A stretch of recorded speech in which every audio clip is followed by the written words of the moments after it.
Naginip siya na sumama ka sa amin, ganun. Tapos dalawa din akong kapatid guys na sa kabilang buhay na din. Hello guys, it's been a long time na wala tayong vlog. So welcome back again to our YouTube channel. It's me again, Christian Huerta, and welcome to Christian Huerta Vlogs. So for today's video guys, I want to share it with you na ang totoong rason bakit ako bumalik dito sa Manila. That's because gusto kong makatulong ulit sa pamilya ko, especially ngayong darating na February 25 is birthday ng mama ko. She will be celebrating her 64th birthday, and then after that, yung surprise ko para sa kanya is instead na maghanda kami is mas pinili ko na pauwiin siya muna dun sa Leyte kasi taga Leyte talaga si mama originally. So this coming February 25 is her birthday, and then gusto ko siyang pauwiin, and then ayun, super excited na ako guys kasi this coming February 23 Sunday yun, papauwiin ko siya sa Leyte para makapagsindi ng kandila, makapagpanalangin para sa mga magulang niya na sa kabilang buhay na, at saka mga kapatid ko na rin na kabilang buhay na, kasi parang nagpaparandan sila pag gano'n.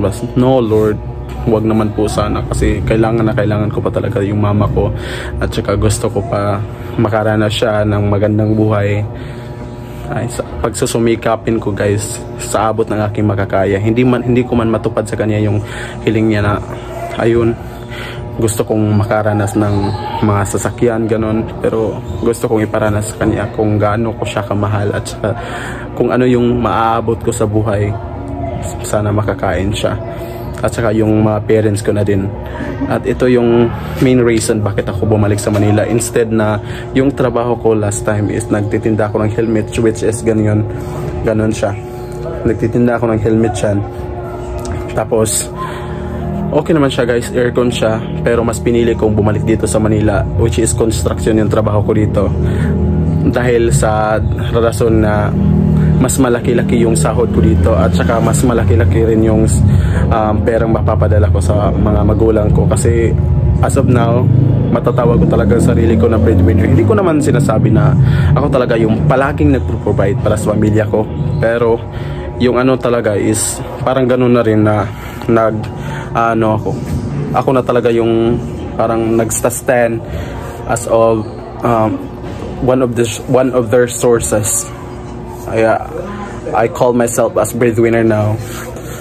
So ayun lang guys, kasi magtatrabaho ulit ako, at saka duty na namin ngayong 7 PM, and baka malate ako, and then ayan, naka na ako, magsasapatos na ako guys, at saka ito yung uniform ko. Ayan. Salamat sa panonood guys, at saka sana supportahan niyo ako sa journey ko dito sa pagbablog ko, kasi nakaabot na tayo ng 602 subscribers, which is yan.